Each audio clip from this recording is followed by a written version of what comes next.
नमस्कार, आप देख रहे हैं न्यूज इंडिया। आपके साथ में हूं वंदना स्टोही। प्रश्नकाल में आप सभी का स्वागत है। आज हम बात करेंगे उत्तर प्रदेश की राजनीति में एक इस्तीफे ने ऐसा सियासी तूफान खड़ा कर दिया है जिसके असर 2027 के चुनाव तक देखे जा सकते हैं। बरेली के सिटी मजिस्ट्रेट अलंकार अग्निहोत्री ने इस्तीफा दिया। कारण बताया गया है यूजीसी के नए नियम, लेकिन इसके पीछे उठ रहे हैं जाति, सत्ता और सामाजिक इंजीनियरिंग से जुड़े हुए बड़े सवाल।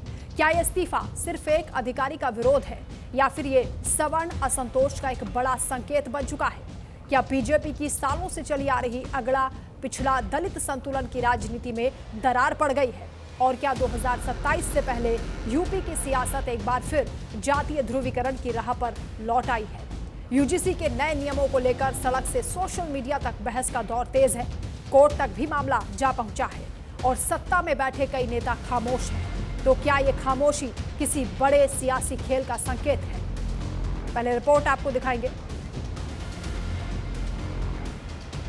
तो इसी पर हम चर्चा भी आज करने वाले हैं। यूजीसी के नए नियम को लेकर बवाल मचा हुआ है। सोशल मीडिया पर खास तौर से इस नियम का जबरदस्त विरोध हो रहा है। सुप्रीम कोर्ट कुछ लोग पहुंचे हैं और इसे भेदभाव बढ़ाने वाला नियम बता रहे हैं। इधर बरेली के सिटी मजिस्ट्रेट अलंकार अग्निहोत्री ने यूजीसी के इस बदलाव के विरोध में इस्तीफा भी दे दिया है। उन्होंने अपना सरकारी आवास भी छोड़ दिया है। दरअसल यूजीसी ने 15 जनवरी को एक नया नियम लागू किया है और इसका नाम promotion of equity in higher education institution regulation 2026 रखा है। इसी नियम को लेकर बवाल मचा हुआ है। खासतौर से जो जनरल कैटेगरी के लोग हैं वो इससे खासे खफा है। इस नियम के विरोध में बरेली के मजिस्ट्रेट अलंकार अग्निहोत्री ने इस्तीफा दिया है और यहां तक कह दिया है कि यूजीसी के इस नए नियम ने कॉलेज और यूनिवर्सिटीज में पढ़ने वाले सामान्य वर्ग के छात्रों को स्वघोषित अपराधी बना दिया है। सवाल यह है कि 2027 की क्या बिसात बिछ रही है? क्या एक बार फिर से जातीय ध्रुवीकरण का खेल शुरू हो चुका है?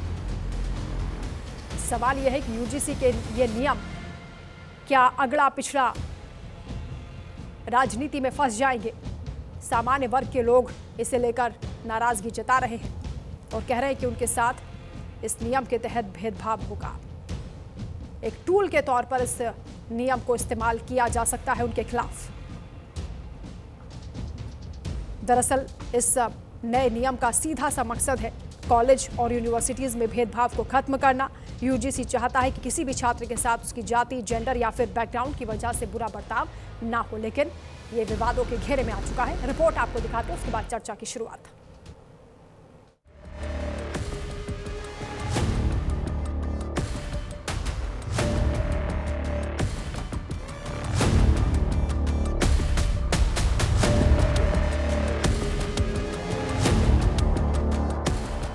उत्तर प्रदेश की राजनीति में एक इस्तीफे ने ऐसा भूचाल ला दिया है जिसने 2027 के चुनाव का एजेंडा लगभग तय कर दिया है।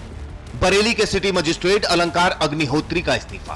कारण यूजीसी के नए नियम, जिन्हें उन्होंने ब्राह्मण विरोधी और भेदभावपूर्ण बताया है। लेकिन सवाल सिर्फ इस्तीफे का नहीं है। सवाल है, क्या यह सवर्ण असंतोष का बड़ा संकेत है? क्या बीजेपी की सामाजिक इंजीनियरिंग में बड़ी दरार पड़ रही है? और क्या 2027 से पहले जातीय राजनीति एक बार फिर केंद्र में लौट आई है? यूजीसी के नए नियमों का मकसद ओबीसी, एससी और एसटी वर्गों को अधिक सुरक्षा और प्रतिनिधित्व देना। लेकिन अलंकार अग्निहोत्री ने इन्हीं नियमों को ब्राह्मण विरोधी और भेदभावपूर्ण करार दिया और पद से इस्तीफा दे दिया। यहीं से शुरू हुई राजनीतिक हलचल, क्योंकि यह इस्तीफा व्यक्तिगत विरोध से आगे एक सामाजिक राजनीतिक संकेत बन गया। बरेली में इस मुद्दे को लेकर उच्च वर्ग में नाराजगी खुलकर सामने आ रही है। बरेली ने वार्ता के लिए बुलाया था। करीब 45 मिनट तक मैं बंधक था। फिर मैंने तुरंत ही दीपक पांडे जी सबके साथ में थे, उनको कॉल किया कि मुझे बंधक बना के रखा हुआ है, मुझे बंधक बना के रखा हुआ। जब मैंने इनको कॉल कर दिया और डीएम साहब को और कप्तान साहब को बता दिया, तब तुरंत आनंद दिया गया कि उनको छोड़ दिया जाए। मैं डीएम सर के आवास के अंदर बंधक था बहुत देर तक और ये प्लानिंग चल रही थी कि रात भर में बंधक रहूं और किसी तरीके से रात भर यहीं इसी आवास में पड़ा रहूं। लखनऊ से कॉल आया था और उसमें स्पीकर फोन डीएम साहब जो है उधर बात कर रहे थे, बात करना भूल गए। उसमें जो उधर से व्यक्ति तक कहते हैं पंडित पागल हो गया, ये हमारे लिए बोला जा रहा था।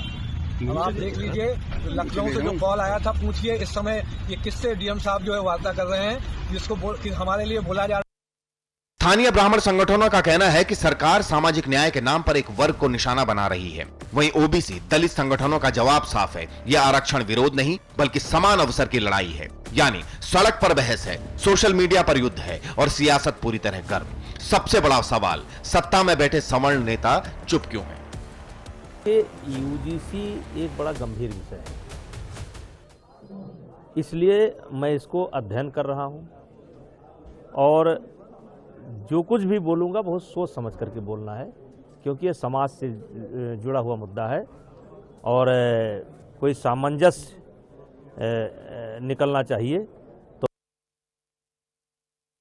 तो बिना जानकारी के मैं इस पर बोलना नहीं चाहता हूँ। देखिए, मैं अपनी बात कर रहा हूँ, मैं इसको अध्ययन कर रहा हूँ और जो भी बोलूँगा सोच समझ करके बोलूँगा। इसकी चिंता करने की किसी विपक्षी को जरूरत नहीं, संतों की चिंता करना हमारा नैतिक दायित्व है। यूजीसी पे भी विचार होगा और वही होगा जो समाज हित में होगा, राष्ट्र हित में होगा। अब इसकी समीक्षा हो रही। मैं व्यक्तिगत अपनी राय जहाँ तक है, मैं चाहूँगा कि इस कमेटी जो बने सभी लोग, सभी वर्गों के मिला के बने, ताकि किसी के साथ पक्षपात ना हो सके। देश भर में यूजीसी की नई गाइडलाइन को लेकर बवाल मचा है। कहीं इसे सामाजिक न्याय की जीत कहा जा रहा है, तो कहीं भेदभाव और एक वर्ग को निशाना बनाने का आरोप। सबसे बड़ा सवाल, यूजीसी की नई गाइडलाइन में ऐसा क्या है जो विरोध की वजह बन गई? जातिगत भेदभाव को एससी, एसटी, ओबीसी तक सीमित रखा। हर यूनिवर्सिटी में एक कंप्लेंट सेल बनाना जरूरी। स्टूडेंट्स की शिकायतों का तुरंत निपटारा होगा। एडमिशन, हॉस्टल आवंटन में ट्रांसपेरेंसी बरतनी होगी। सभी स्टूडेंट्स को समान अवसर देने की कोशिश। नियम के उल्लंघन पर सरकारी फंडिंग रुक सकती है।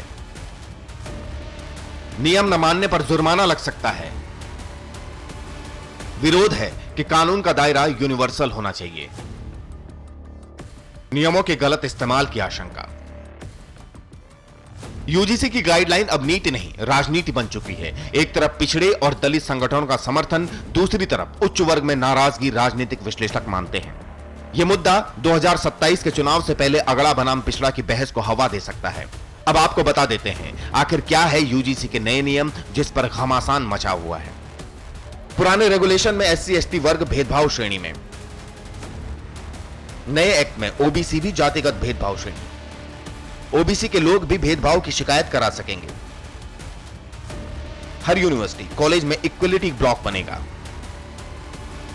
हर यूनिवर्सिटी में कमेटी गठित होगी। समिति में ओबीसी, महिला, एससी, एसटी, दिव्यांग वर्ग। समिति हर 6 महीने में रिपोर्ट यूजीसी को भेजेगी। 2017 और 2022 में बीजेपी की सोशल इंजीनियरिंग का आधार था सवर्ण प्लस पिछड़ा प्लस दलित संतुलन। लेकिन अब सवर्ण असंतोष उभर रहा है। पिछड़ों को साधने की रणनीति तेज, दलित वोट बैंक पर फोकस। राजनीतिक विश्लेषक मानते हैं यह संतुलन अगर बिगड़ा तो 2027 में नुकसान तय है। हर कोई जानना चाहता है क्या अलंकार अग्निहोत्री अकेले थे या किसी बड़े राजनीतिक नैरेटिव का चेहरा। सूत्रों की माने तो कुछ संगठन इस मुद्दे को ब्राह्मण चेतना आंदोलन के रूप में आगे बढ़ाने की तैयारी में है। यानी इस्तीफा एक शुरुआत हो सकता है, अंजाम बड़ा आंदोलन। मामला अब सिर्फ राजनीति तक सीमित नहीं है। छात्र नेता मृत्युंजय तिवारी ने यूजीसी नियमों को लेकर याचिका दायर कर दी है। मांग, नियमों की न्यायिक समीक्षा, सभी वर्गों के लिए समान अवसर और लड़ाई। सड़क, सोशल मीडिया, कोर्ट, तीनों मोर्चों पर तो तस्वीर साफ है। अगड़ा बनाम पिछड़ा, सामाजिक न्याय बनाम सवर्ण असंतोष और सत्ता की चुप। यही बनेगा 2027 यूपी चुनाव का बड़ा मुद्दा। तो सवाल सीधा है, क्या यूजीसी की नई गाइडलाइन सामाजिक न्याय की जरूरत है या फिर यह नई जातीय राजनीति की शुरुआत? जवाब अभी बटा हुआ है और बहस अभी बाकी है। अंतिम सवाल, क्या अलंकार अग्निहोत्री का इस्तीफा एक प्रशासनिक फैसला था या 2027 की जातीय राजनीति का पहला बड़ा धमाका? जवाब वक्त और वोटर तय करेगा। Bureau report, news India.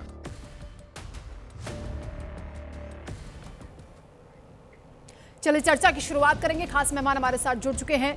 हमारे साथ रवि अरोड़ा जी जुड़ गए हैं, राजनीतिक विश्लेषक हैं, स्वागत है आपका। डॉक्टर कालीचरण हमारे साथ हैं, दलित चिंतक हैं, आपका भी स्वागत है। और कंसल्टिंग एडिटर यूसुफ अंसारी इस वक्त न्यूज रूम से हमारे साथ जुड़ रहे हैं। शुरुआत रवि अरोड़ा जी आप ही से।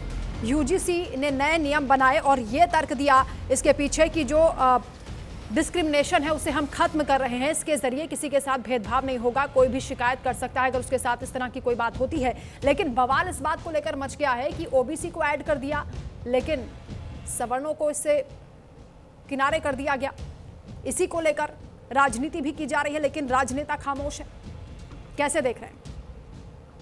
जी बिल्कुल, मुझे लगता है भाजपा का एक नारा हुआ करता है जिसमें कहा जाता है एक है तो सेफ है, लेकिन यहाँ पर तो पूरा मामला ही उलट गया। और मुझे लगता है कि आप अगर बात करते हैं सभी जातियों की और जहाँ पे स्टूडेंट्स की बात होती है वहां पर अगर पीड़ित जो है हमेशा SC ST या OBC ही होगा, क्या जनरल कैटेगरी का व्यक्ति मतलब आप पहले ही मान चुके हैं कि वो अपराधी, उसके साथ अपराध हो ही नहीं सकता, उसके साथ किसी प्रकार का शोषण हो ही नहीं सकता। तो कहीं ना कहीं सरकार कटघरे में खड़ी जरूर होती है और इसका जवाब सरकार को ही देना होगा। और जब इस सवाल के लिए क्वेश्चन किया गया नित्यानंद राय जो मंत्री हैं, केंद्रीय मंत्री हैं, तो वो हर हर महादेव का नारा लगाते हुए चले गए। मतलब साफ है कि सरकार के मंत्री भी जानते हैं, सरकार के अंदर भी विरोधाभास है, केंद्र सरकार के कई बड़े नेता भी इस्तीफा देने की तैयारी में है। और मुझे लगता है क्योंकि 53% वोट 2024 में जनरल कैटेगरी ने बीजेपी को दिया था, और अगर आप इस प्रकार की तैयारी करते हैं देश के अंदर तो कहीं ना कहीं आप बांटने की कोशिश कर रहे हैं स्टूडेंट्स को। और मुझे लगता है बड़ी ही जिम्मेदारी के साथ मैं आपके चैनल पर कहना चाहूँ कि सरकार को ये कदम वापस लेना पड़ेगा, क्योंकि ये ऐसा करके कहीं ना कहीं स्टूडेंट्स को बांटा जा रहा है जाति के नाम पर। और मुझे लगता है क्योंकि आज कहीं ना कहीं जनरल कैटेगरी वाला पहले ही अपने आप को दोषी मान चुका है कि अगर ऐसा हुआ तो हमारा भविष्य खतरे में पड़ जाएगा। तो मुझे लगता है कि स्टूडेंट्स के अंदर ऐसी भावना पैदा करके कहीं ना कहीं बहुत बड़ा एक जो है बैकफुट पर आ चुकी है भाजपा। और उसे सोचना होगा, उसे विचार करना होगा, विचार ही नहीं करना होगा। ईमेल अभियान कुछ स्टूडेंट्स ने शुरू किया है, उसके अंदर शिक्षा मंत्रालय, एजुकेशन मिनिस्ट्री को लगातार सब मेल कर रहे हैं कि हम जो है इस प्रकार से नहीं चलने वाला। अगर ऐसा होता है, आप समझिए, तिलक तराजू और तलवार, इनको मारो जूते चार, ये भूला नहीं है देश कहीं ना कहीं। ये भाषा बोलकर क्या जनरल कैटेगरी वाले पीड़ित, पहले जब आप कह रहे हैं कि गुनाहगार साबित करने की कोशिश की जा रही है, तो ये जो नारा दिया था जिसने, तो वो कहीं ना कहीं साफ था कि एक समुदाय के खिलाफ ही दिया गया था।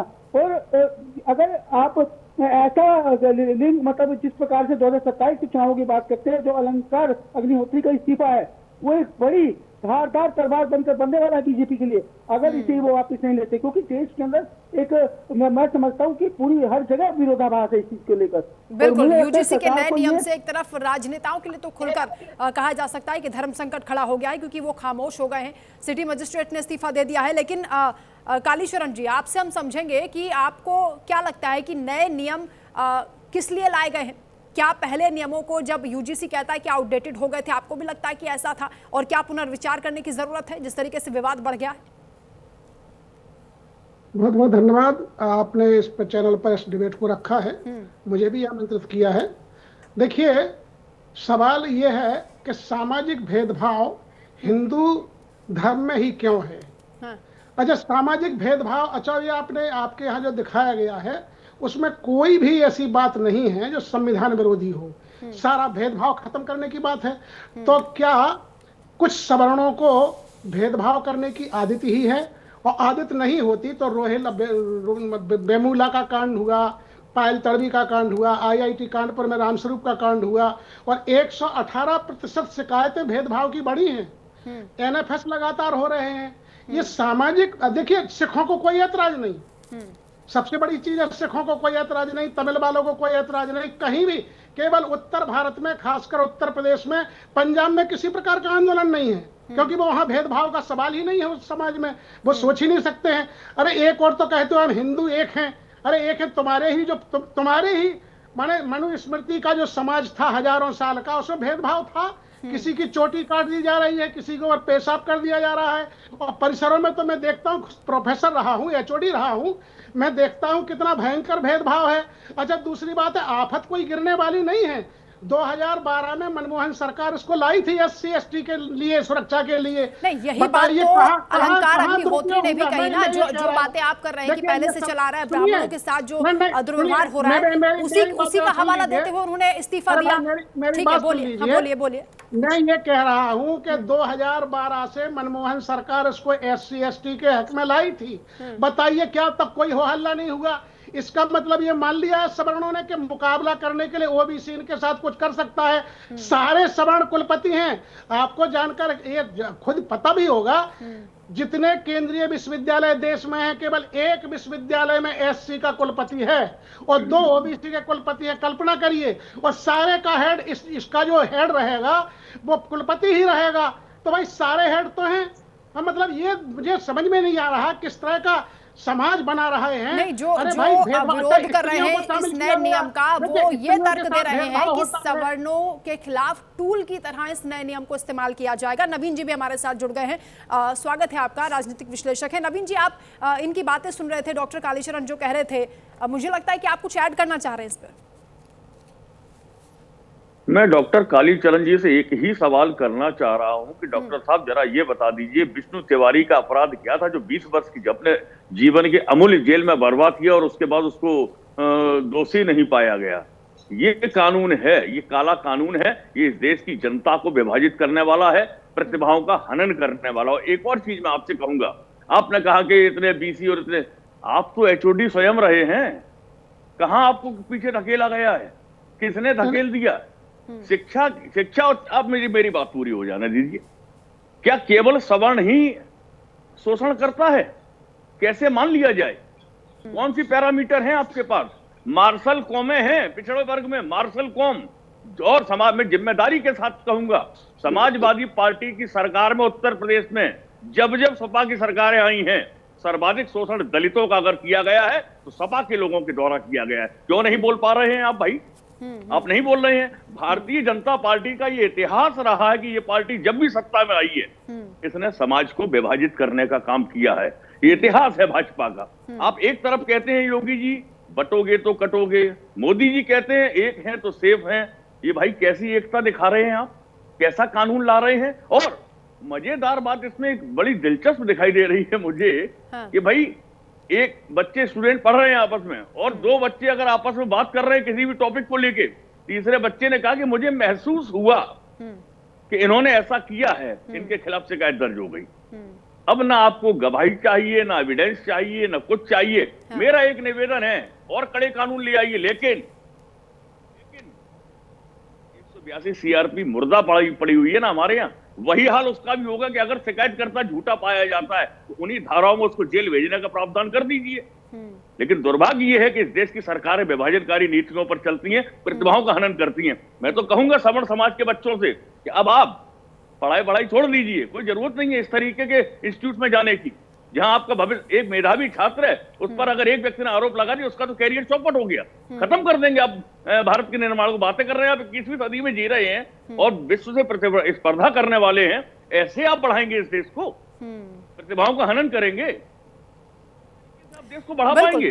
असंभव है। मैं समझता हूं राजनीतिक लाभ भारतीय जनता पार्टी की जमीन खिसक चुकी है और वो इस तरीके के कानून ला के समाज को विभाजित करने का काम कर रही है, केवल राजनीति में और वोटों की लालच में। ठीक है, यूसुफ अंसारी भी हमारे साथ जुड़े हैं। यूसुफ, क्योंकि यहाँ पर हम देख रहे हैं कि जो याचिकाकर्ता हैं वो बता रहे हैं कि ये जो नियम है वो आर्टिकल 14, 15 और आर्टिकल 21 का उल्लंघन करता है, क्योंकि अभी डॉक्टर कालीचरण पूछ रहे थे कि संविधान का कहाँ पर उल्लंघन है, तो जो याचिकाकर्ता बता रहे हैं वो हमारे साथ कुछ देर में जुड़ेंगे भी, यूसुफ अंसारी। लेकिन ये तो विवाद लगातार बढ़ता जा रहा है और कहा जा रहा है कि इसके पीछे एक राजनीतिक मकसद हो सकता है, क्योंकि 2027 के इलेक्शन की ये बिसात बिछाई जा रही है। देखिए वदना, ये राजनीतिक मामला अलग है। राजनीतिक पार्टियां जब सत्ता में आती हैं तो जो भी फैसला करती हैं उसका कहीं ना कहीं ताल्लुक राजनीति से होता है। राजनीति एक 24 आवर का जॉब है और कोई भी पार्टी 24 आवर राजनीति करती है। अगर केंद्र सरकार राजनीति कर रही है, अगर विपक्षी पार्टियां राजनीति कर रही हैं, तो बाकी जो लोग इसका विरोध कर रहे हैं वो भी राजनीति कर रहे हैं। दूसरी बात यह है कि ये जो सवाल उठाया जा रहा है याचिकाकर्ता की तरफ से, या जो इनका विरोध कर रहे हैं और ये कह रहे हैं कि साहब सामान्य वर्ग को दोषी मान लिया गया है, तो आप ये बताइए कि पिछले 2 साल में, 3 साल में ऐसी कितनी शिकायतें यूजीसी के पास आई हैं जिनमें यह कहा गया हो कि किसी सामान्य वर्ग के छात्र के पर कोई जातिगत भेदभाव उसके साथ हुआ, कोई ब्राह्मण, ठाकुर, वैश्य समाज या कायस्थ समाज के साथ एक भी शिकायत यूजीसी के पास इस तरह की नहीं आई है। यूजीसी का जो आधिकारिक डेटा है वो बताता है कि साल 2019-20 में 173 शिकायतें आई थी और सभी शिकायतें ये दलित ओबीसी या एसटी दलित और एसटी या ओबीसी वर्ग के छात्रों की, ठीक है, उनके साथ जातीय आधार पर भेदभाव किया जा रहा है। अगले साल ये बढ़कर 182 हो गया और उसके बाद 21-20 पे ये आंकड़ा 186 तक पहुंचा और 22-23 में 241 और 23-24 का जो लास्ट अवेलेबल डेटा है वो 378 का है, यानी 118% की वृद्धि हुई है उन छात्रों की, उन शिकायतों की संख्या में जो दलित, ओबीसी या आदिवासी वर्ग से आते हैं, उनके साथ भेदभाव जो होता है उनकी शिकायतें हैं ये। एक भी शिकायत यूजीसी ने ऐसी दर्ज नहीं की है जिसमें किसी ब्राह्मण, ठाकुर या वैश्य समाज या कायस्थ समाज या अपर अन्य जो सामान्य वर्ग की जातियां हैं, ठीक है, उनके किसी छात्र ने, जब आप कह रहे हैं यूजीसी की ओर से आंकड़े बताए जा रहे हैं तो ये भी बताएं दूसरी कि बात, इस नए नियम की आवश्यकता क्यों पड़ी और इस बार क्योंकि ये जो नया प्रारूप है इसका विरोध हो रहा है, तो यूजीसी इसके पीछे सफाई क्या दे रहा है, क्या तर्क बताया जा रहा है? देखिए, सुप्रीम कोर्ट के निर्देशों के हिसाब से जब रोहित वेमुला और पायल, क्या नाम था उस लड़की का, पायल नाम था, हाँ, तो इनके आत्महत्या का जब मामला आया तो इस पर एक गंभीर आरोप लगे थे और सुप्रीम कोर्ट ने कहा कि सभी यूनिवर्सिटीज़ को ये सुनिश्चित करना चाहिए कि वहाँ पढ़ने वाले दलित, ओबीसी या जो वंचित वर्ग है उनके छात्रों के साथ किसी भी स्तर पर किसी भी तरह का भेदभाव नहीं होना चाहिए। उसके बाद यूजीसी ने सभी के लिए ये नियम बनाए हैं। यहाँ जो विरोध हो रहा है, जिसके पर सड़कों पर उतरने की तैयारी हो रही है, इसे ब्राह्मणों से जोड़ा जा रहा है और ब्राह्मण वर्ग की तरफ से इसका पुरजोर विरोध हुआ है। कल बरेली के जो सिटी मजिस्ट्रेट थे उन्होंने इस्तीफा दिया है, इसको उन्होंने मुख्य आधार बनाया है। आज भी खबरें आ रही है कि साहब ब्राह्मण समाज इस पर सड़कों पर उतर रहा है। उनका कहना यह है कि जो कमेटी बनेगी उसमें सामान्य वर्ग के लोगों को भी रखा जाए, तो सामान्य वर्ग के लोगों को रखने पे कोई पाबंदी नहीं है। जो नई गाइडलाइन आई है उसमें यह है कि जो जांच कमेटी बनेगी उसमें एससी, एसटी, ओबीसी और एक महिला और एक पीडब्ल्यूडी, यानी पीडब्ल्यूडी जो फिजिकली चैलेंज्ड पर्सन है उसका सदस्य अनिवार्य रूप से होगा। लेकिन उसमें ये कहीं भी ये नहीं कहा गया कि कोई सामान्य वर्ग का नहीं होगा। तो ज़्यादातर यूनिवर्सिटी के जो वाइस चांसलर हैं वो तो सामान्य वर्ग से आते हैं, तो वो तो उसके अंदर रहेंगे। तो ये कहाँ हो गया कि साहब उसमें सामान्य वर्ग का प्रतिनिधित्व नहीं होगा। ये एक ज़बरदस्ती का, मुझे ऐसा लगता है कि ये एक ज़बरदस्ती का देश का माहौल ख़राब करने के लिए ये मुद्दा बनाया जा रहा है। इसमें विरोध जैसी कोई बात नहीं है। देश के किसी भी कॉलेज से किसी भी फैलाने की कोशिश हो रही है इस पूरे मामले पर, क्योंकि कुछ लोग इस पर राजनीति करना चाहते हैं। नवीन दुबे जी कुछ कहना चाह रहे हैं, बोलिए सर। मैं एक लाइन बोलना चाह रहा हूँ। अभी हमारे खान साहब बोल रहे थे, कालीचरण जी बोल रहे थे, मैं एक ही बात कह रहा हूँ। SC ST खान साहब ने यूसुफ अंसारी 2019 में सुप्रीम हाँ यूसुफ अंसारी साहब सुन लीजिए, इस देश के अंदर SC ST act supreme court में खत्म किया गया, मोदी सरकार लेकर आई, 99% मामले फर्जी पाए जा रहे हैं। गलत। और इस एक्ट गलत नहीं, आप आंकड़े उठाइए, पता ही आपको कुछ नहीं है। पूर्वाग्रह से ग्रसित होकर मत बोलिए यहाँ पर टीवी डिबेट में, आंकड़े लीजिए और उसके बाद मेरे से बात करिए। ये गलत है, 99% मामले फर्जी पाए जाते हैं। ठीक उसी तरीके से दहेज एक्ट में 90% मामले फर्जी पाए जाते हैं। कौन दंड भोगेगा भाई? 182 CRPC की कार्रवाई कहां करती है पुलिस? और क्यों नहीं कोर्ट कहता उनसे कि जो मामलों में आपने एक्सपंज हो जाते हैं मुकदमे, 182 CRPC की कार्रवाई होनी चाहिए ना शिकायतकर्ता के खिलाफ। कितनी हुई है? भारत में शायद एक मुकदमा नहीं है इस तरीके का। तो ये जो मिसयूज ऑफ एक्ट है वो गलत है और इस एक्ट का 100% मिसयूज होना है।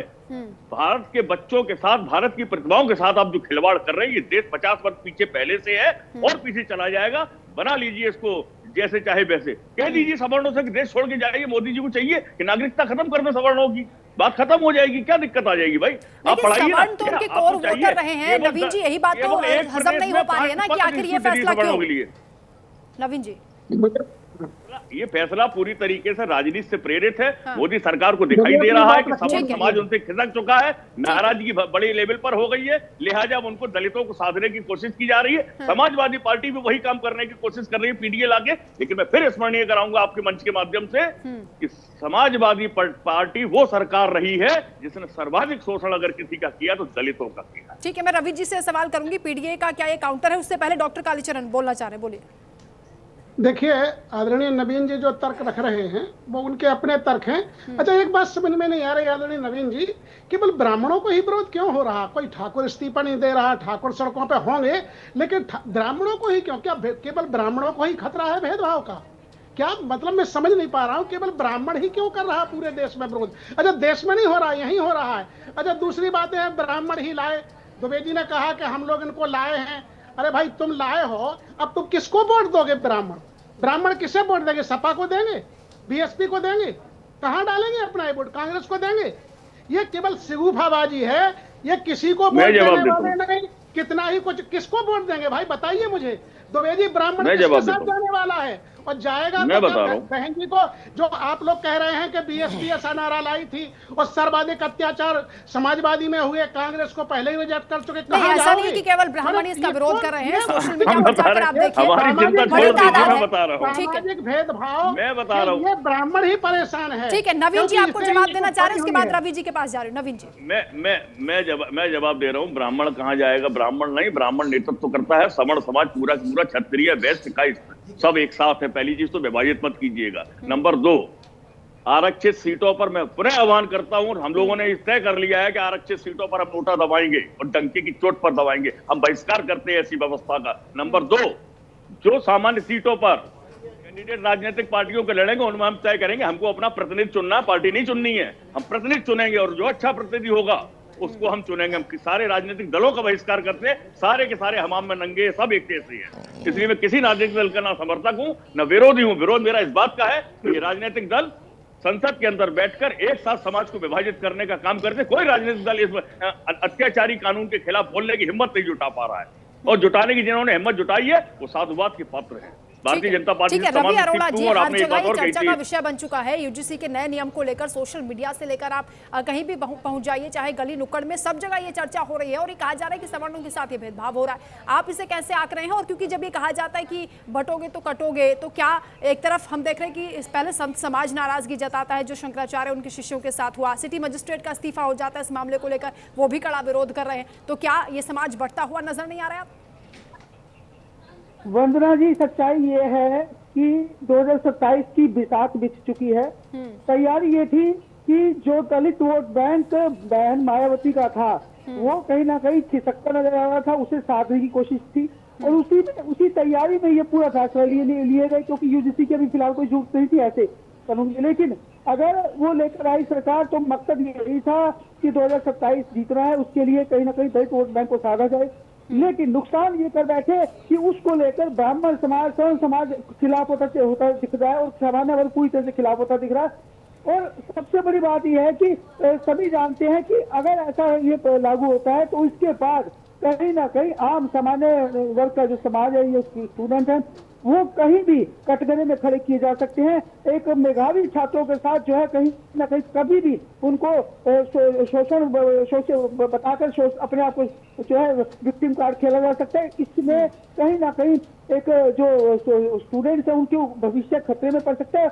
लेकिन आज सरकार कहीं ना कहीं कटघरे में खड़ी होती है। जो योगी जी के नाम पर, मोदी जी के नाम पर मोहर लगाते हैं या उनको पसंद करते हैं, इवन कि मैं खुद भी उनको बहुत पसंद करता हूं, उनके कामों को पसंद करता हूं, लेकिन यह कानून कहीं ना कहीं सामान्य वर्ग के खिलाफ है। और यही कारण है कि आज विपक्ष के पास भी एक बड़ा मुद्दा मिल गया। लेकिन जिस प्रकार से आपने पीडीए की बात की थी, तो वो भी, क्योंकि जिस प्रकार से अल्पसंख्यकों की बात करते करते कांग्रेस देश में आज सिमटित चली गई और कहीं ना कहीं तुष्टीकरण की राजनीति का उन पर आरोप लगाते रहे, आज वही काम जो है बीजेपी ने कर दिया।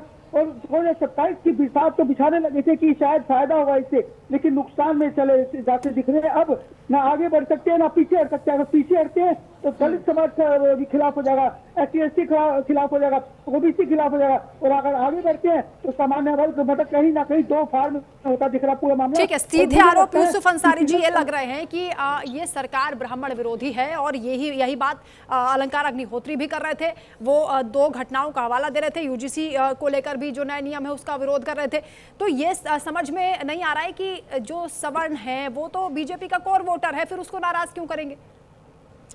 देखिए, ये बात तो पॉलिटिक्स के पॉलिटिकल है, हम पॉलिटिकल बात नहीं कर सकते हैं ना, पॉलिटिकल बात का पक्ष कर सकते हैं।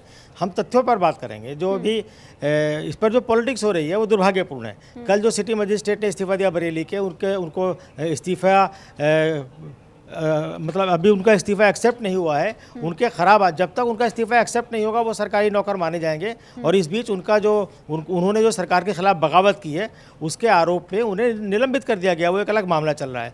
लेकिन ये जो माहौल बनाया जा रहा है कि साहब सरकार ब्राह्मण विरोधी है, ये सरकार पर गंभीर आरोप है। और मुझे ऐसा नहीं लगता कि सरकार ने कोई ऐसा कदम उठाया है। मोदी जी का तो नारा सबका साथ सबका विकास का है, तो फिर वो कहाँ ब्राह्मण विरोधी हो जाएंगे या क्यों ऐसी बात करेंगे? जहाँ तक आंकड़ों की बात है, जो अभी मुझसे पूर्व जो आपने बात कराई थी, वो कह रहे थे कि साहब ये दलित एक्ट का मिसयूज़ होता है 90%, वो तथ्यात्मक रूप से एकदम गलत बात है। जब जिम्मेदार चैनल पर बैठ के कोई व्यक्ति अपनी बात कहे तो उसे आंकड़ा पेश करना चाहिए। मैं आपको बताता हूँ, दलित एक्ट के बारे में जो कहा जाता है साहब ज़्यादातर मामले फर्जी होते हैं, ये एकदम गलत दावा है। सुप्रीम कोर्ट में एक बार 16% का आंकड़ा पेश किया गया था, बाद में उसे वापस ले लिया गया था।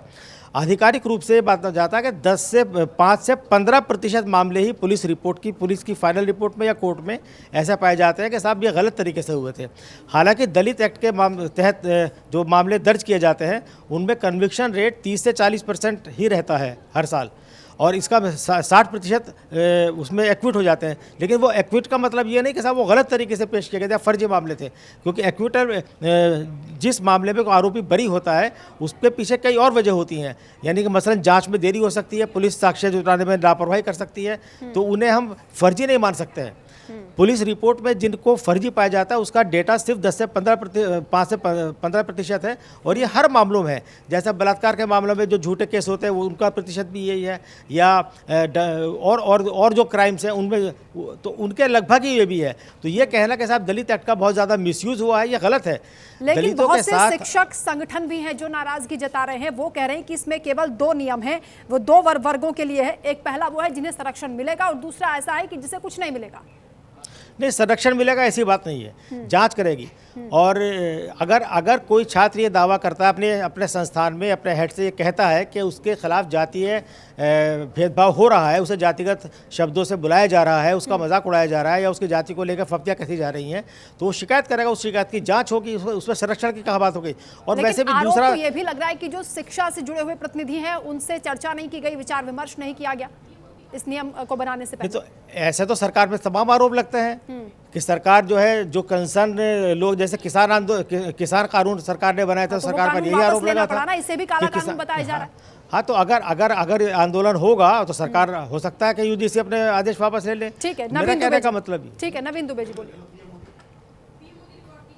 मैं बड़ा स्पष्ट और जिम्मेदारी के साथ कहूंगा, अगर ये कानून इतना ही अच्छा था तो माननीय सुप्रीम कोर्ट ने क्यों इसको रद्द किया था, खत्म किया था, और दोबारा क्यों मोदी सरकार को लाना पड़ा? भाई फर्जी मुकदमे होते थे, इसलिए सुप्रीम कोर्ट ने माना था। आप लोगों को जानकारी नहीं है, यहाँ कुछ भी बोल देने तो नहीं चलने वाला। आप डेटा बता दीजिए नवीन जी, डेटा बता दीजिए। मैं डेटा बता रहा हूँ भाई साहब, एग्जाम्पल दे रहा हूँ। सुप्रीम कोर्ट ने क्यों खत्म किया था SC/ST एक्ट, बता दीजिए। केवल इसलिए किया था ना कि इसका दुरुपयोग हो रहा था, उसके बाद मोदी सरकार लेकर आई थी दबाव में। अब दूसरी चीज करता हूँ आदरणीय कालीचरण जी, सुप्रीम कोर्ट ने SC/ST एक्ट का भी दलितों का शोषण, अरे आपको पता ही कुछ नहीं है यार, माइक लेकर खड़े हो गए हो, नॉलेज ही नहीं है आपको 2 पैसे की बात कर रहे हैं आप मेरे सामने, आपको जानकारी नहीं है, अभाव है। पढ़ के आया करिए डिबेट में बैठे इस मामले पे, तो बोलिए, सुन लीजिए। दूसरी चीज आदरणीय कालीचरण जी, आप दलित समाज से आते हैं, बहुत अच्छा लग रहा है कि आप एक HOD रहे हैं। मैं तो ये देख रहा हूं कि दलित समाज की आज दूसरी और तीसरी पीढ़ी भी वही काम कर रही है जो वो पहले करते थे। क्यों नहीं उनको आगे लाने के लिए आप आरक्षण छोड़ रहे हैं? भाई उनको आगे लाइए ना। दलितों का शोषण अगर कोई इस देश में कर रहा है, पिछड़ों का शोषण अगर कोई कर रहा है, तो मैं तो कहता हूं मुलायम सिंह यादव का परिवार कर रहा है, और आप लोग जैसे लोग कर रहे हैं। भाई आपके पास जब धन संपदा आ गई, आपके बच्चे पढ़ लिख गए, आप सेटल हो गए, तो दूसरे को आगे लाएंगे ना खींच के अपने समाज से। क्यों नहीं ला रहे? क्यों आप लोग कैप्चर करके बैठ गए हैं पूरे सिस्टम को? ठीक है नवीन जी, सवाल ये उठ रहे हैं, चिंता जताई जा रही कि अगर राजनीति या फिर किसी पर्सनल दुश्मनी की वजह से अगर किसी पर झूठा आरोप लगा दिया जाता है तो उसकी जांच पड़ताल नहीं होगी। लेकिन यूजीसी का निर्देश ये है कि जो यूनिवर्सिटीज हैं, चाहे प्राइवेट हो या फिर सरकारी हो, उन्हें एक इक्विटी सेल बनानी होगी जो कि एक अदालत के तौर पर काम करेगी। यानी जिन भी छात्र की शिकायत होगी भेदभाव को लेकर, उस पर वो अपनी बात कर सकते हैं, और संस्थान को भी निर्देश दिया गया है यूजीसी की ओर से कि वो तुरंत उस पर एक्शन भी ले। तो फिर ये भ्रम क्या फैलाया जा रहा है, या फिर इस तरह की बातें क्यों हो रही हैं कि भेदभाव हो जाएगा? जी बिल्कुल, वरना जी सबसे बड़ा सवाल यही खड़ा होता है, जो इक्विटी सेल बनाए जाएंगे उसमें सामान्य वर्ग का क्या दर्जा रहेगा। सबसे बड़ी बात यह है कि अगर किसी सामान्य वर्ग के व्यक्ति के साथ या स्टूडेंट के साथ कुछ अनहोनी हो जाती है और वो अपनी शिकायत करके वहां जाता है, तो क्या उसकी सुनवाई हो पाएगी? दूसरी बात, अगर कोई व्यक्ति पर्सनली दुश्मनी की वजह से कोई आरोप लगा देता है, कोई बच्चा, कोई स्टूडेंट अगर आरोप लगा देता है, या किसी राजनीतिक कारण से, क्योंकि आज राजनीति कोई यूनिवर्सिटीज में भी होती है, कॉलेज में भी होती है, अगर कोई ऐसी भावना रखते है, कोई आरोप लगा देता है, तो उसका डिसीजन उसको खुद साबित करना पड़ेगा कि वो निर्दोष है। बहुत बड़ा सवाल खड़ा होता है इसको लेकर। कहीं ना कहीं देखिए, जब आप इक्विटी सेल बढ़ाने जा रहे हैं तो सभी वर्गों को साथ लेके चलना चाहिए। इसमें स्टूडेंट्स में जातीय समीकरण डाल के मैं समझता हूँ अगर किसी भी स्टूडेंट के साथ कोई शोषण होता है तो उसके खिलाफ आवाज उठनी चाहिए, वो ठीक है। लेकिन जातीय समीकरण डाल के बीच में अगर इस प्रकार का कोई सेल बनाया जाता है तो उसके अंदर कहीं ना कहीं भेदभाव पूरी तरह से दिखता है। और कहीं ना कहीं स्वर्ण समाज की बात करें या ब्राह्मण समाज की बात करें, वो कहीं ना कहीं अपने आप को पीड़ित महसूस कर रहा है। उससे लगता है कि आज उनके बच्चे जब यूनिवर्सिटी में जाएंगे उनके साथ कुछ अनहोनी हो जाती है तो उनकी सुनवाई तो हो या ना हो, लेकिन दूसरे जो SC/ST या OBC से होगा तो उसको वो एक बड़ा हथियार। ठीक है, डॉक्टर कालीचरण ये चिंता इस बात पर जता रहे हैं, इनका साफ तौर से अगर हम आम भाषा में कहें तो ये कह रहे हैं कि जो सवर्ण छात्र होंगे अगर उन पर कोई पर्सनली किसी तरह का कोई आक्षेप लगा देता है, कोई भेदभाव की शिकायत कर देता है तो उसको खुद ही ये साबित करना होगा कि आरोप झूठे हैं, यानी मुश्किल में वो सवर्ण छात्र फंस जाएगा और उसकी सुनवाई नहीं होगी। ये चिंता इनकी है। अभी देखिए मेरे पैनल में साथी हैं, उन्होंने साफ तौर पे कहा कि कभी माने अभी तक कोई भी मुकदमा इस तरह का दर्ज नहीं हुआ है जहां सवर्ण ने ये कहा हो कि दलितों के द्वारा OBC के द्वारा हम प्रताड़ित हुए हैं। हाँ। तो एक झूठ फैलाया जा रहा है। देखिए, दो झूठ बहुत भयंकर फैलाए जा रहे हैं, खासकर उत्तर प्रदेश में, कि ब्राह्मणों का शोषण हो रहा है। और भाई कायस्तों का कायस्थ बिल्कुल नहीं कह रहे हैं, बनिया भी बिल्कुल बाहर नहीं आ रहे हैं, ब्राह्मणों को ही लग रहा है कि शोषण हो रहा है। दूसरी बात है, जब कोई भी कानून लाओगे, अभी तो इम्प्लीमेंट भी नहीं हुआ, कोई भी कानून लाओगे तो उसका कुछ ना कुछ तो रहेगा ही। तो अब बताइए, कल के दिन माने जब अपना दहेज एक्ट वाला आया और सारे सत्तात्मक लोग खड़े हो जाते कि इसमें तो झूठा फंसाया जाएगा, ये कानून नहीं आना चाहिए। कल के दिन सारे पुरुष खड़े हो जाते और कहा बलात्कार के खिलाफ इस तरह के नहीं आना चाहिए, हमें गलत फंसाया जा सकता है, तब तो कोई कानून ही नहीं बन पाएगा। भाई किस तरह की बात है। दूसरा यह है कि इस कानून में सबसे बड़ी परेशानी क्या हुई है कि बच्चों के साथ साथ कर्मचारी और टीचर भी पुराने प्रारूप में क्या दिक्कत थी, नए कानून की आवश्यकता क्यों पड़ी? आपको क्या लग रहा है इसके पीछे क्या वजह? देखिए, ऐसा है कि OBC जब मंडल कमीशन लागू हुआ और OBC को हम देख रहे हैं समाज में कि बताइए कथा बांच रहा है, वो कोई और काम नहीं कर रहा था, यादव कथा बांच रहा है, उसको सिर मुड़ाया जा रहा है।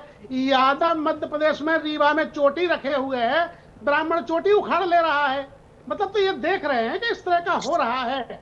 तो ये जो भेदभाव, अच्छा दूसरी बात यह है कि इसमें सबसे बड़ा ये देखिए मुझे नहीं, अब कोई भेदभाव नहीं होगा। जो सवर्णों के आरोप है वो बिल्कुल गलत है, आप खारिज कर रहे हैं। अरे अभी तो लागू ही नहीं हुआ भाई, पहले से ही परेशान है। इन्होंने मान ही लिया कि हम भेदभाव करने वाले हैं और भेदभाव होता है भाई। अब देखिए, मेरे साथ मैं HOD बन गया क्योंकि सीनियर बनना था, कुलपति मुझे नहीं बनाया, मुझसे तो आप मान रहे हैं ना कि भेदभाव होता है? ठीक है। अरे भाई, अरे नहीं होता तो आज मैं कुलपति होता। मैं बेस्ट टीचर अवार्डी हूँ, 2 साल का सेवा विस्तार मिला है। मेरे जूनियर यहाँ के 2 ब्राह्मण 3 बार कुलपति बन चुके हैं, मुझे नहीं बनाया गया। और यदि बनाए गए होते मेरे वर्ग के लोग तो आज जो है 97% केवल एक ही जाति के या सवर्ण ही कुलपति क्यों होते। ठीक है, ये आपकी व्यक्तिगत पीड़ा है। नवीन जी बार बार इस बात का ये जिक्र कर रहे हैं, मुझे लगता है आप जवाब देना चाह रहे हैं, बोलिए। नहीं, आदरणीय कालीचरण जी जो बात कह रहे हैं, देखिए ऐसा है, आउट ऑफ टर्न प्रमोशन के खिलाफ कौन गया था? दलित। आप सुन लो, मैं बहुत ईमानदारी के साथ में बहुत निष्पक्ष, मेरा किसी पॉलिटिकल पार्टी को लेना देना नहीं है। कौन गया था आपके खिलाफ? समाजवादी पार्टी गए थे, नेताजी माननीय मुलायम सिंह यादव जी गए थे, गए थे ना। दूसरी चीज ये है कि आज की तारीख में योग्यता के आधार पर प्रमोशन होना चाहिए। मैं आप ही से पूछ रहा हूँ, केवल जाति के आधार पर प्रमोशन मिल जाना चाहिए? आप बता दीजिए, आप बता दीजिए। मेरे दूसरा एक सवाल, सर कुलपति राजनीतिक पोस्ट होती है, राजनीतिक सरकार के जो लोग खास होते हैं, चाटुकार होते हैं, मैं बहुत जिम्मेदारी के साथ कह रहा हूं, जो चाटुकार होते हैं, चमचे होते हैं, उनको बैठाला जाता है लाके उस पद पे। इसमें कौन सी नई बात? तमाम RSS के लोग बैठे हुए हैं, मैं जिम्मेदारी के साथ कह रहा हूं, मुझे ये बात कहने में बिल्कुल गुरेज नहीं है, वो किसी भी जात धर्म संप्रदाय के हों। अब आप उसमें कहते हैं वो उसमें ब्राह्मण ज्यादा है या क्षत्रिय ज्यादा है या वैश्य ज्यादा है या कायस्थ ज्यादा है, एक अलग विषय है, मैं बहुत जिम्मेदारी के साथ हूं। एक दूसरी चीज मैं और कहना चाह रहा हूं, मेरा ये कहना है कि आप एक चीज देखिएगा, इस देश के अंदर दलित समाज को भी देखता हूं, सवर्ण समाज के गरीबों को भी देखता हूं, जो झुग्गियों में रह रहे हैं आज की तारीख में। तमाम रिक्शे चलाने वाले आपको ब्राह्मण मिल जाएंगे। उनका केवल दोष इतना ही है कि वो ब्राह्मण समाज में पैदा हो गए, उनका तो अपराध नहीं। अगर हमारे पूर्वजों ने आरक्षण आ गया उनके लिए। सुन लो, उसमें बहुत सारे टर्म्स कंडीशन दिए हैं, वही लागू इसमें कर दो तो दिक्कत कहां जाएगी भाई? आज आप एक अच्छी पोस्ट पर हैं ना, अब आपके बच्चों को आरक्षण की जरूरत है, बता दीजिए ईमानदारी से, नहीं है ना, तो आप अपने समाज के अन्य लोगों के वो जगह खाली करिए, वो आगे बढ़े आगे। क्या दिक्कत है इसमें भाई? आप तो संपन्नता के दायरे में आ चुके ना। उसके बाद भी अगर आप कह रहे 77% गणतंत्र को हो गए कल, और उसके बाद भी अगर आप ये कहते हैं कि नहीं साहब हम तो अभी वहीं के वहीं खड़े हैं, तो भाई साहब इस देश के अंदर सामाजिक उत्थान होने की कौन सी प्रणाली लागू की जाए? आरक्षण लागू रहा, देश के अंदर किसी ने विरोध नहीं किया, और आज तक चल रहा है ना। डॉक्टर अंबेडकर जो लेके आया उसका सबने सहर्ष स्वागत किया। अब ईडब्ल्यूएस में जो शर्तें हैं वही अगर इसमें लगा दें आप, तो क्रीमी लेयर बाहर हो जाएगी, और वास्तविक जरूरतमंद जो दलित समाज के लोग हैं, पिछड़े समाज के लोग हैं और आदिवासी समाज के लोग हैं, उनको इसका लाभ मिल जाएगा। इससे बढ़िया तो कुछ हो नहीं सकता। ये क्यों नहीं बोलते कालीचरण जी? आप तो बहुत विद्वान व्यक्ति हैं भाई। अब ठीक है यूसुफ अंसारी, अगर यहाँ पर ये कहा जा रहा है कि जो आरोप लग रहे हैं या फिर जो भ्रम फैलाया जा रहा है वो इतना अगर कमजोर है, उसके आधार इतना कमजोर है, तो फिर सुप्रीम कोर्ट तक ये मामला कैसे पहुंच गया? सुप्रीम कोर्ट में जो चिंता जताई जा रही है उसमें ये कहा जा रहा है कि आर्टिकल 14, आर्टिकल 15 और 21 का उल्लंघन यहाँ पर किया जा रहा है, क्योंकि ये कानून सबको बराबरी का अधिकार देता है, किसी के साथ जाति के आधार पर भेदभाव नहीं होगा, ये आर्टिकल 15 कहता है। आर्टिकल 21 कहता है कि किसी की गरिमा के साथ खिलवाड़ नहीं होगा, सबको गरिमा के साथ सम्मान के साथ जीने का अधिकार है। तो इसका अगर यहाँ पर हवाला दिया जा रहा है तो नए नियमों की आवश्यकता क्यों है, ये सवाल उठ रहे हैं। देखिए वंदना, पहले भी मैंने आपको बताया था कि सुप्रीम कोर्ट में जब रोहित वेमुला और पायल का मामला सुप्रीम कोर्ट में गया था, उसके बाद सुप्रीम कोर्ट ने निर्देश दिए थे कि यूनिवर्सिटी कैंपस में दलित वंचित वर्गों के छात्रों के साथ जातीय भेदभाव नहीं होना चाहिए। इसको लेकर के रूल बनाया जाए। 2012 में इससे पहले गाइडलाइन आई थी, तो उसे सुप्रीम कोर्ट ने नाकाफी माना था। उसके बाद अब 2012 के बाद सोचिए 13 साल इसमें लग गए गाइडलाइन को बनाने में, और अब अगर गाइडलाइन बनाई गई है। देखिए किसी भी यूनिवर्सिटी में आप जाइए तो सामान्य वर्ग के छात्रों की संख्या ज़्यादा होती है। वहाँ ये आप उम्मीद नहीं कर सकते कि साहब सामान्य वर्ग के छात्रों के साथ भेदभाव होगा जातीय आधार पर, या कोई दलित समुदाय का या आदिवासी समुदाय का सामान्य जाति के छात्रों के साथ अपमान करने का साहस करेगा। तो ये बिल्कुल मतलब एक गलत नैरेटिव बढ़ने की बात है। सवर्णों के साथ किसी तरह का कोई भेदभाव नहीं होगा। नहीं, कैटेगरी में डाला गया है तो सवर्णों को क्यों छोड़ दिया गया? जाति कैटेगरी में डाला गया। ओबीसी भी वंचित वर्ग में आता है। और दूसरी बात यह है कि जो अभी मुझसे पहले ब्रेक से पहले नवीन दुबे जी ने एक बात कही थी कि सुप्रीम कोर्ट ने दलित एक्ट को खत्म कर दिया था। ये तथ्यात्मक रूप से गलत बात है। 20 मार्च 2018 को जो सुप्रीम कोर्ट का फैसला आया था, सुप्रीम कोर्ट के फैसले ने ये सुभाष, मैं आपको बता देता हूँ पूरी डिटेल उसके बारे में, कि 2018 में फैसला आया था और उसमें सुप्रीम कोर्ट ने कुछ प्रोविजंस को लचीला किया था। Doctor Subhash Kashinath Mahajan versus state of Maharashtra में ये फैसला आया था। तो सुप्रीम कोर्ट ने कहा था भाई जो आरोपी है, अगर कोई दलित एक्ट के खिलाफ एफआईआर आती है तो पहले एसएसपी स्तर के अधिकारी उस पर प्रिलिमिनरी जांच करेंगे, उसके बाद एफआईआर दर्ज करेंगे, और जो आरोपी होगा उसे एंटीसिपेटरी बेल लेने का अधिकार होगा। तो बाद में इस पर बवाल हुआ, दलितों ने पूरे देश में आंदोलन किया और सरकार ने इस पे सुप्रीम कोर्ट के फैसले को पलटा, और बाद में सरकार ने रिव्यू पिटीशन डाली। तो 10 फरवरी 2020 को सरकार के जो अमेंडमेंट थे उसको सुप्रीम कोर्ट ने वैध ठहराया और ये कहा कि इसमें कोई नहीं होगी। उसमें बहुत लैंडमार्क सुप्रीम कोर्ट की तरफ से कहा गया था कि दलितों के साथ अभी भी भेदभाव हो रहा है और उनका इस एक्ट का जो दुरुपयोग है वो वेस्टर्न इंटरेस्ट की वजह से होता है। पुनर्विचार की तैयारी में है क्योंकि दबाव लगातार बढ़ता जा रहा है और सवाल क्योंकि सोशल मीडिया पर सबसे ज्यादा उठ रहे हैं, और अब क्योंकि यहाँ अलंकार अग्निहोत्री भी मोर्चा खोल दिया है उन्होंने, और वो भी उनके जो समर्थक हैं वो भी लगातार ये मांग कर रहे हैं कि इस नियम को बदला जाए, इस काले कानून को वापस लिया जाए, वो कह रहे हैं रवि अरोड़ा जी। लेकिन ये जो विवाद यहाँ तक पहुँच गया है, अभी यूसुफ अंसारी जी कह रहे थे कि ओबीसी भी वंचित वर्ग में आता है, सवर्णों की चिंता अपनी तरफ जायज़ है, वो कह रहे हैं कि अगर हमारे खिलाफ किसी तरह की कोई शिकायत हो जाती तो हमारी तो कोई सुनवाई नहीं करेगा।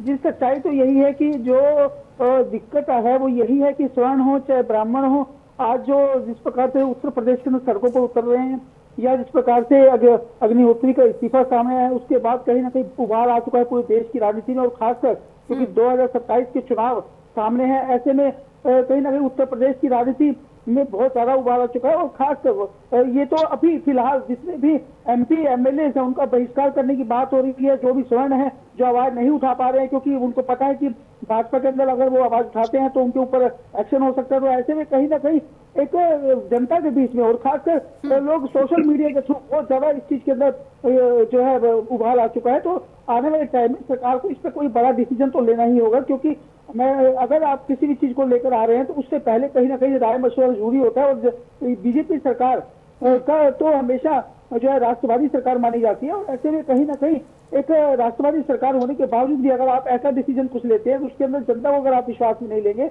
और खासकर सामान्य वर्ग को अगर कोई भी कानून आप बनाने जा रहे हैं, वो ठीक है आपको राजनीति से प्रेरित है कि 2027 में आपको जो है दलित समाज के वोट भी चाहिए, तो और जो आपको लगता है कि वो मायावती के जो वोट बैंक खिसक गया था वो कहीं ना कहीं आपको समेटना चाहते हैं। लेकिन कहीं ना कहीं स्टूडेंट्स के अंदर कॉलेज यूनिवर्सिटीज के अंदर ये सब चीजें मुझे लगता है ठीक है नवीन जी, इस कानून का दायरा यूनिवर्सल क्यों नहीं हो सकता है, ये सवाल पूछा जा रहा है कि इसको सबको इसमें शामिल करिए। अगर आपने OBC को इसमें ऐड किया है तो जनरल कैटेगरी को भी ऐड करिए। बिल्कुल यही होना चाहिए कि जनरल कैटेगरी। आप एक चीज देखिए, क्या ब्राह्मणों को लोग गालियां नहीं देते हैं? मैं तो सारे हम सोशल मीडिया पर देख रहा हूँ, ब्राह्मणों को सबसे ज्यादा गालियां दी जा रही हैं, वैश्यों को गालियां दी जाती हैं, कायस्थों को गालियां दी जाती है, पता नहीं क्या क्या कहा जाता है। अब वो बेचारे कहां जाएंगे? नंबर एक। मजिस्ट्रेट ने जिन्होंने इस्तीफा दिया उन्होंने भी आरोप लगाए कि मुझे भी गालियां दी गई हैं। बिल्कुल दी जाती है। मैं आपको एक और चीज कह रहा हूं वंदना जी, आप एक चीज देखिए, जो मार्शल कौमें हैं जो सबसे ज्यादा शक्तिशाली मानी जाती हैं, वो क्यों नहीं अपने आप को सामने आ रही हो, कह रही हैं कि भाई ऐसा हमें कोई जरूरत नहीं है इस एक्ट की। पिछड़े के सारे पिछड़े वर्ग के लोग इतने कमजोर हैं। और एक चीज मैं कहूंगा, जो बात कही थी आदरणीय कालीचरण जी ने कि साहब ब्राह्मण समाज को बहुत दिक्कत है। कालीचरण जी, स्मरणीय होगा आपको, इस देश की आजादी के पहला क्रांतिकारी अगर कोई था तो मंगल पांडे थे। और उसके बाद आप आंकड़े उठा के देखेंगे तो आजादी की लड़ाई में 69% ब्राह्मण लोग थे जो फांसी पर भी चढ़े, लड़े भी, प्राणों की आहुति भी दी, और उसके बाद इस देश को आजादी कराई है। क्या मिल रहा है ब्राह्मणों को इस देश के अंदर? कौन सम्मान दे रहा है? कहां सम्मान मिल रहा है? कहां उनके हकूक की रक्षा की जा रही है? जिसको देखो ब्राह्मण को टारगेट कर रहा है। अरे भाई ब्राह्मण आप बन जाइए, विद्वत्ता हासिल कीजिए शिक्षा में। हम जी कहते हैं 100% दलितों की, पिछड़ों की, गरीबों की शिक्षा फ्री कीजिए, रहन सहन की सुविधाएं फ्री कीजिए, खाना पीना उनको फ्री कीजिए और अच्छी सुविधाएं दीजिए। लेकिन शिक्षा में प्रतियोगिता होनी चाहिए। अगर आप कॉम्पिटिटिव एग्जाम्स को खत्म कर देंगे, -40 वाले से क्या आप इलाज कराना पसंद करेंगे? आदरणीय कालीचरण जी, मुझे जवाब दे दीजिए। इस मंच पर जितने प्रतिष्ठित लोग बैठे हैं, कोई बता दे -40 वाले स्पेशलिस्ट डॉक्टर से आप अपना इलाज कराएंगे? ठीक है डॉक्टर कालीचरण, आप जवाब दीजिए। उसके बाद मैं यूसुफ जी के पास जा रही हूं, क्योंकि अभी अभी एक महत्वपूर्ण जानकारी सामने आ रही है सूत्रों के हवाले से कि सरकार ने आश्वासन दिया है कि जो ये भ्रम फैलाया जा रहा है उसका हम फैक्ट चेक करेंगे और जो सारे फैक्ट्स हैं वो हम सबके सामने रखेंगे, इसका दुरुपयोग नहीं होने दिया जाएगा। बोलिए कालीचरण जी। तो सरकार से जब इस तरह का स्पष्टीकरण आ गया है और PIL भी दायर हो गई है तो संयम तो रखना ही चाहिए। हाँ। दूसरी बात देखिए, ये है, ये कह रहे हैं कि जो क्रीमी लेयर में आ जाए, भाई राष्ट्रपति बन जाता है, मुख्यमंत्री बन जाता है, SC OBC का व्यक्ति, आदिवासी का, फिर भी जाति पीछे कहाँ छोड़ती है? सुप्रीम कोर्ट में नवीन जी तो मुझे लगता है बहुत अच्छे लायक हैं। सुप्रीम कोर्ट में कितनी बड़ी बेइज्जती की गई जूता फेंक करके। अच्छा, दूसरी बात है, गरीब आपने कहा कि झुग्गी में कोई रह रहा है ब्राह्मण, नहीं गरीब तो कोई भी हो सकता है, लेकिन गरीब होने के कारण किसी ठाकुर की बारात दूल्हे को रोका गया हो, गरीब होने के कारण ब्राह्मण के घर में मतलब किस तरह का कोई अत्याचार हुआ हो, ये तो नहीं मिलता है। गरीबी कारण नहीं है, जाति कारण है। जाति, देखिए राष्ट्रपति बने थे हमारे कोविंद साहब, उनको जाकर के वहां मंदिर में नहीं घुसने दिया गया। मतलब आप देखिए किस किस तरह की बाधाएं, किसने बाधाएं उत्पन्न की हैं ये समाज। अच्छा देखिए, पायल तड़वी की जब आत्महत्या हुई, जब जाकर के रोहित वेमुला कांड हुआ, कोई ब्राह्मण सड़कों पर उतरा? तब क्यों नहीं उतरा? अच्छा, दूसरा ये भ्रम जैसे आपने, अरे भाई जो यही आरोप तो ब्राह्मण समाज में लगाता है कि उनके साथ जब इस तरह की घटनाएं होती हैं तो कोई दूसरा वर्ग उठकर सामने नहीं आता है। नवीन दुबे जी फटाफट से आप बोलिए, उसके बाद यूसुफ अंसारी जी के पास जा रही हूँ। एक लाइन में कहूंगा आदरणीय कालीचरण जी, देखिए हमारे ब्राह्मण समाज में जब बेटी की शादी होती है तो सुहाग मांगने, सिंदूर मांगने के लिए धोबी समाज के यहाँ जाया जाता, उनकी महिलाओं से सिंदूर मांगा जाता। हम ब्राह्मण समाज के लोग सबको सम्मान करते हैं। कुम्हार समाज के यहाँ से जो बने हुए चीजें होती है वो बहुत पवित्र मानी जाती है और उन्हीं को लाके हम पूजन पाठ का कार्यक्रम करते हैं। तो ये आरोप लगाना ब्राह्मण समाज ठीक है। यूसुफ अंसारी जी, सरकार ये कह रही है कि हम फैक्ट रखेंगे सबके सामने, ये भ्रम फैलाया जा रहा है। नहीं, सरकार का ये जो बयान है ये स्वागत योग्य है और सरकार को चाहिए कि अगर उसके कानून या उसके अंतर्गत किसी संस्था के बनाए हुए कानून पर कोई भ्रम फैलता है और देश में अराजकता का माहौल बनता है तो सरकार की जिम्मेदारी बनती है कि सरकार उसके अंदर नियमों को साफ साफ जनता को बताए और जो लोग भ्रम फैला रहे हैं उनके खिलाफ कानूनी कार्रवाई करे। ठीक है, बिल्कुल ये जरूरी भी है क्योंकि सीधे सीधे आरोप सरकार पर लग रहे हैं और सरकार को ही कटघरे में खड़ा किया जा रहा है कि इस भेदभाव को लेकर सरकार जिम्मेदार है। तो जवाब उसका दिया जा रहा है और कब तक इसके फैक्ट सामने आएंगे और इस जो विरोध है, जिस तरीके से ये विवाद बढ़ता जा रहा है, उस पर कैसे लगाम लगती है देखना होगा। बहुत शुक्रिया आप सभी का हमारे साथ जुड़ने के लिए, इस चर्चा में शामिल होने। प्रश्नकाल में फिलहाल इतना ही। खबरों का सिलसिला लगातार जारी है, आप देखते रहिए न्यूज़ इंडिया।